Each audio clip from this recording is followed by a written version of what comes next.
বন্ধুরা আজকে হচ্ছে ঢোকলা বানাবো সুজি দিয়ে।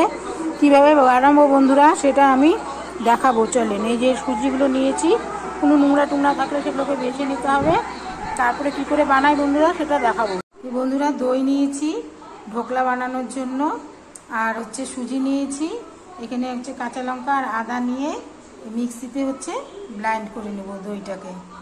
এই যে বন্ধুরা কাঁচা লঙ্কা আর একটু আদা দিয়ে দইটাকে মিক্সিতে ব্লেন্ড করে নিয়েছি। এখন ওটা সুজির সঙ্গে মেশাবো।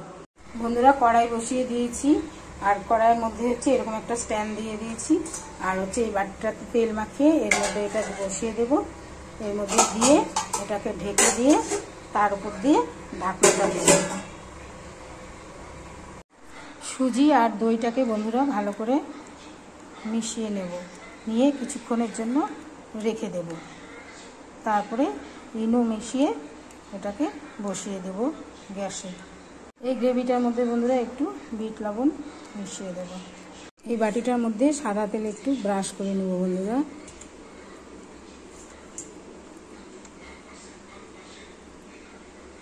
বন্ধুরা কড়াই বসিয়ে দিয়েছি, এখানে হচ্ছে সাদা তেল দেব অল্প,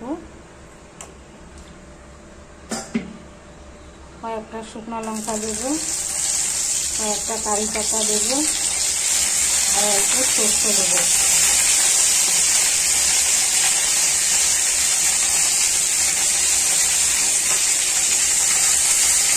দিয়ে নাড়াচাড়া করে জল দিয়ে অল্প একটু চিনি দিয়ে দেবো। বন্ধুরা কারি পাতাটাকে একটু গুঁড়ো করে নিয়েছি, খুঁটি দিয়ে একটু চিনি দিয়ে দিলাম।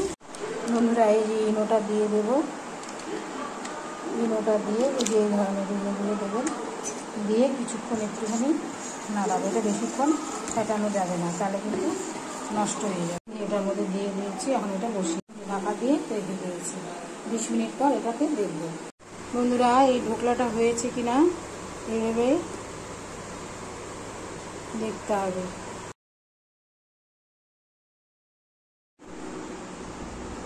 বন্ধুরা দেখুন ঢোকলাগুলো কত স্পঞ্জি হয়েছে।